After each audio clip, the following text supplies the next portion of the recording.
Cemas dan khawatir, demikian perasaan Wawan saat mengunjungi Puskesmas Tebet, Jakarta Selatan. Pasalnya, Wawan datang untuk mengetahui apakah ia terinfeksi HIV atau tidak. Saya pengguna jarum tidak steril, narkoba. Masih dari tahun 97 sampai 2010.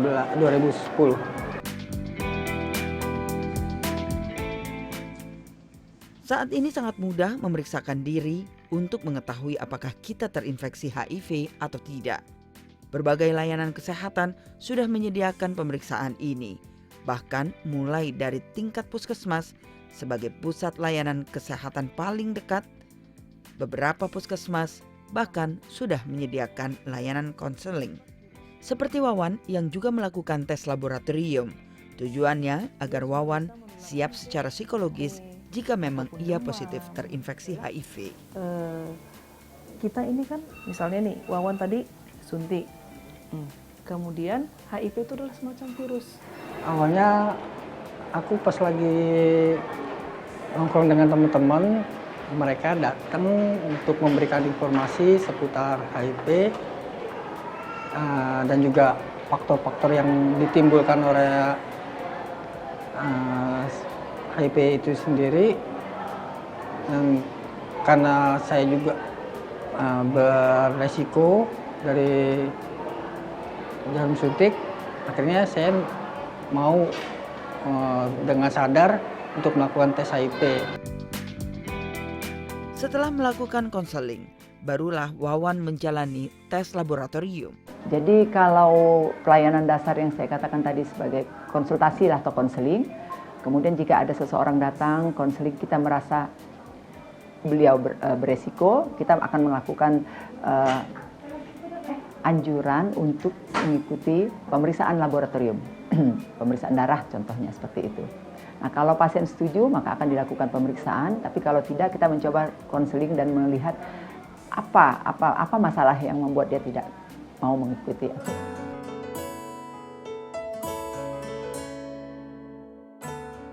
Kementerian Kesehatan Republik Indonesia memang sudah menyiapkan berbagai layanan bagi pasien atau orang yang diduga terinfeksi HIV. Tujuannya agar masyarakat mudah memeriksakan diri, apalagi angka penderita HIV di Indonesia kian meningkat. Dengan menyediakan layanan pemeriksaan yang mudah dijangkau, diharapkan masyarakat tidak ragu lagi untuk memeriksakan diri. Dengan mengetahui sedini mungkin juga dapat untuk memudahkan terapi bagi penderita HIV, sehingga penderita HIV memiliki harapan hidup yang sama dengan orang lain yang tidak menderita HIV.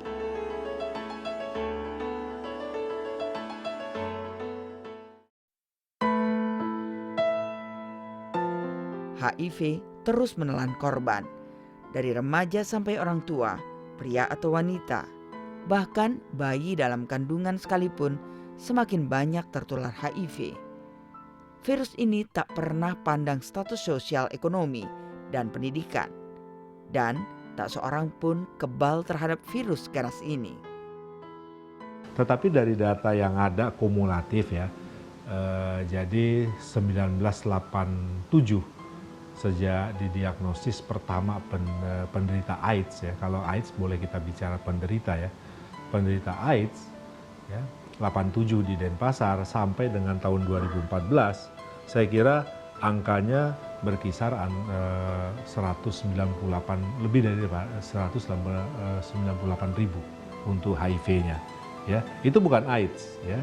Nah, diantaranya kurang lebih 142.000 orang yang sudah AIDS.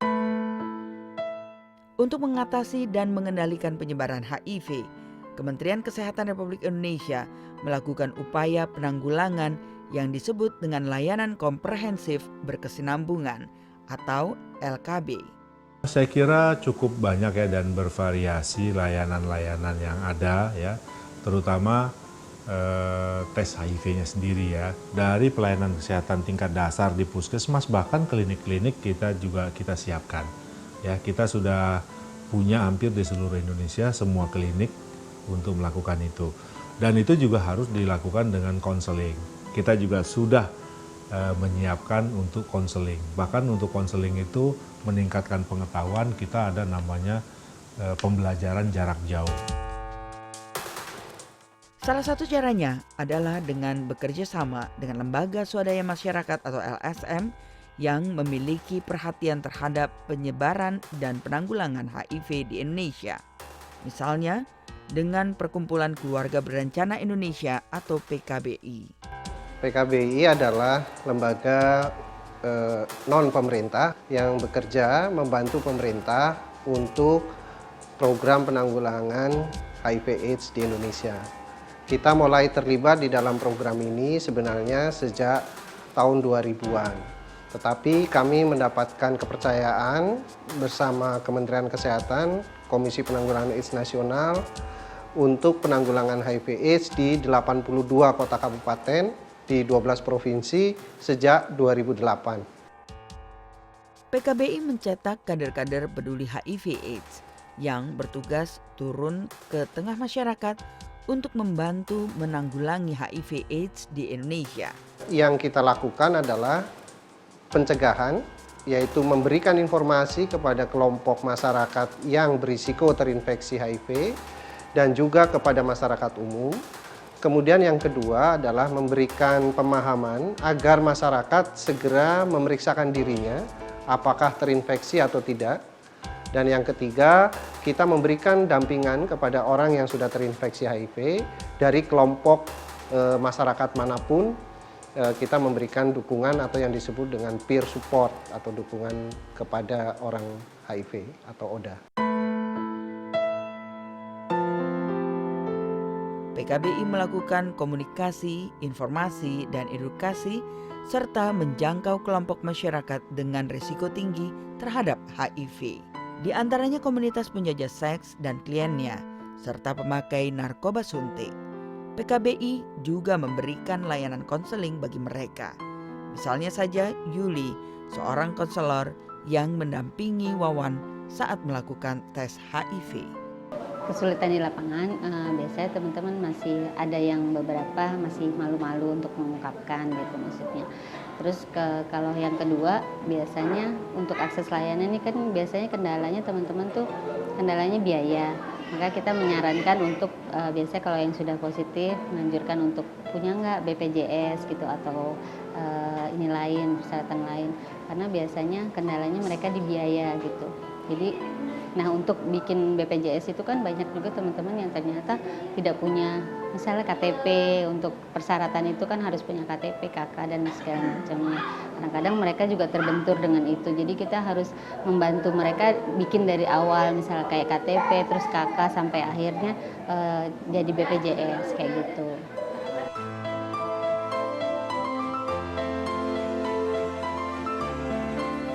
PKBI mengembangkan pelayanan terintegrasi antara kesehatan reproduksi, keluarga berencana, dan HIV untuk memberikan akses bagi kelompok risiko tinggi yang terjangkau dan telah sadar untuk mengetahui status HIV-nya.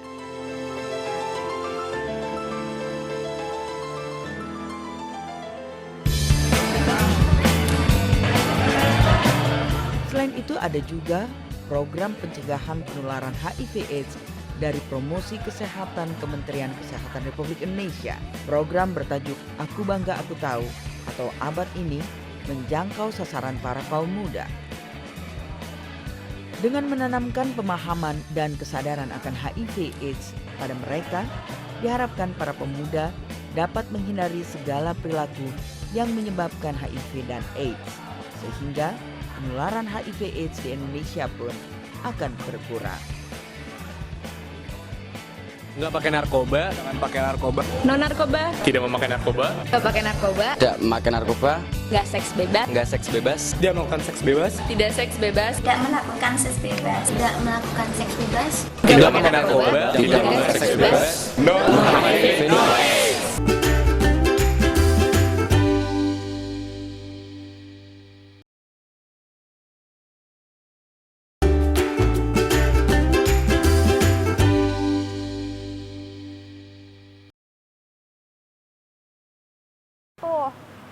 suntiknya bisa kayak gitu. Bisa mengakibatkan kematian? Setahu saya itu sih hubungan seks bebas ya. HIV itu bukan penyakit, tetapi dia virus yang menyerang kekebalan tubuh kita.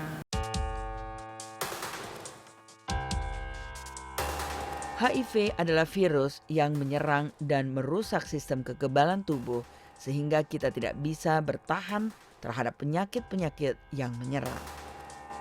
Harus dilakukan apabila ada satu anggota keluarga yang positif HIV. Pertama yang paling penting, mengkonsultasi ke dokter bahwa betul itu infeksi HIV. Karena untuk menyatakan infeksi HIV itu harus betul-betul hati-hati karena bisa saja seolah-olah ada gejalanya atau pemeriksaannya baru satu kali, belum tentu HIV, harus dipastikan dulu.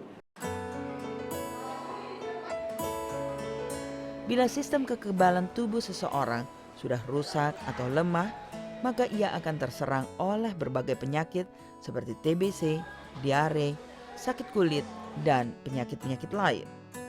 Sampai 3 atau 6 bulan setelah masuknya virus HIV, belum tentu virus itu bisa ditemukan dalam tubuh karena ia tersembunyi. Masa belum bisa dilihatnya virus itu disebut masa jendela. Walaupun belum bisa terlihat, orang yang sudah tertular HIV bisa menularkannya kepada orang lain. Setelah 6 bulan, biasanya virus mulai dapat dilihat kalau orang itu menjalani tes darah. Belum ada cara lain untuk menemukan virus selain melalui tes darah. Kalau sudah ditemukan, maka pengidapnya disebut HIV positif. Pada masa ini, ia masih bisa hidup normal dan melakukan semua kegiatan seperti biasa. Masa HIV positif ini bisa sampai 10 tahun jika daya tahan tubuhnya kuat. Tetapi bila daya tahan tubuhnya lemah, maka orang itu bisa cepat terserang beragam penyakit lain. Kalau sekiranya datang dalam keadaan amat dini, misalnya di sini, maka beda sekali pengobatannya dengan di sini.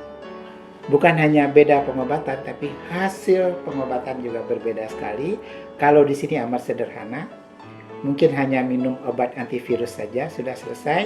Kalau di sini banyak infeksi-infeksi yang menumpang, entah itu TBC, entah itu infeksi di otak, entah itu infeksi jamur, dan justru yang menimbulkan kematian pada HIV itu bukan virus HIV-nya, tetapi adalah infeksi yang menumpang. Kumpulan gejala penyakit yang menyerang tubuh itulah yang disebut AIDS atau Acquired Immune Deficiency Syndrome. HIV hanya hidup di dalam cairan tubuh seperti darah, cairan vagina, cairan sperma, dan air susu ibu. Kontak sosial seperti berpelukan, berpegangan tangan, berenang bersama, berbagi toilet, atau makan dengan piring yang sama tidak akan menularkan HIV. Tahun demi tahun, kasus penularan HIV cenderung terus meningkat. Berdasarkan riset kesehatan dasar tahun 2013, terhitung dari awal terdeteksinya HIV di Indonesia sampai dengan Juni 2013, jumlah pengidap HIV yang dilaporkan mencapai 108.600 jiwa. Penyebaran virus HIV saat ini telah menembus ke seluruh provinsi di Indonesia. Saat ini tidak ada satu provinsi pun yang luput dari penularan virus sangat berbahaya ini. Wilayah dengan kasus penularan HIV paling tinggi saat ini adalah DKI Jakarta. Kasus penularan HIV tertinggi terjadi pada kelompok umur 20-29 tahun, yaitu mencapai 46,4%. Jika masa inkubasi virus, yaitu sejak terinfeksi sampai masuk ke kondisi AIDS selamanya 5 tahun, maka diperkirakan usia terendah saat terinfeksi sekitar 15-24 tahun. Melalui data ini terlihat, kasus HIV saat ini mulai bergeser ke kelompok umur lebih muda. Artinya, HIV sangat berpotensi menjadi ancaman besar bagi hidup dan masa depan generasi penerus bangsa. Sayangnya, masih banyak yang belum terbuka terhadap HIV. Ketika seseorang mengidap HIV, keluarga belum dapat menerima mereka. Jadi yang paling penting adalah cepat betul-betul HIV dan cepat bisa dapat obat dengan dukungan dari keluarga dan dukungan dari relawan-relawan, dan mempertahankan obat itu bisa digunakan. Karena pemerintah sendiri sudah menyediakan, ada yang sudah 10 tahun minum obat ini, ada yang sudah 5 tahun minum obat ini. Jadi dengan adanya kemudahan-kemudahan itu, kita berharap bahwa keluarga yang tadinya ada musibah ini bisa kembali berfungsi seperti semula. Meski HIV dan AIDS adalah penyakit menular, namun jangan takut untuk berdekatan dengan mereka. Justru orang dengan HIV/AIDS atau ODA sangat membutuhkan dukungan kuat dari orang-orang terdekat di sekitarnya. Sebagai salah satu langkah preventif, pemerintah saat ini telah memperluas cakupan layanan tes HIV bagi pasien infeksi menular seksual, pasien TBC, pasien hepatitis, ibu hamil, dan pasangan ODA. Selain itu juga untuk kelompok berisiko seperti pekerja seks, lelaki seks lelaki, dan pengguna narkotika suntik atau pengasuh.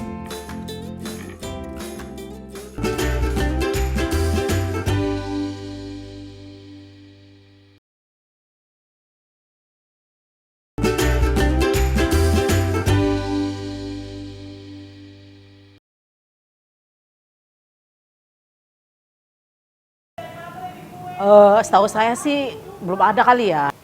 Obat untuk menyembuhkan virus itu sendiri atau menghabiskan virus yang ada di dalam tubuh kita itu belum ada. Tetapi ada obat ARV namanya antiretroviral. Dia hanya menurunkan jumlah virus. Seseorang yang terinfeksi HIV, apabila virus itu masuk ke dalam saluran peredaran darah, maka akan menyerang sistem kekebalan seseorang. Jika tidak diatasi, maka virus ini akan merusak sistem kekebalan tubuh sehingga daya tahan tubuh melemah terhadap penyakit lain, bahkan dapat mengakibatkan kematian. Akan tetapi bukan berarti seseorang yang terinfeksi HIV akan segera meninggal dunia. Seseorang dengan HIV masih dapat hidup normal dan bahagia. Hal ini karena adanya obat antiretroviral atau ARV yang dapat membantu mengendalikan perkembangan virus HIV di dalam tubuh. Cara kerja ARV, dia akan menempati tempat di mana virus-virus itu akan membagi diri, akan menggandakan jumlah virusnya. Dan dia di situ, dipotong jalannya. Kalau dari masuk di sel ini ke bagian ini, bagian A ke bagian B, antara A dan B dipotong. Nah, supaya nggak terjadi di B penggandaan. Sedemikian terus sampai virus mau keluar daripada sel itu sendiri. Seperti halnya Wawan, Herman adalah penderita HIV positif sejak tahun 2004 lalu. Namun, ia tetap bisa hidup sehat dengan minum ARV secara teratur. Saya mendapat ARV itu pertama kali minum ARV di rumah sakit RSPAD. Kita pas minum itu pertama sih kita langsung pas, nggak ada mual, nggak ada gatal. Kita langsung cocok langsung dengan ARV Duviral Naviral itu langsung pas. ARV resmi digunakan di Indonesia sejak tahun 1997. ARV tersedia gratis mulai dari puskesmas hingga rumah sakit. Penyediaan ARV adalah salah satu program Kementerian Kesehatan untuk menanggulangi dan menekan penularan HIV. ARV sengaja disediakan di puskesmas agar para penderita HIV mudah mendapatkan obat ini.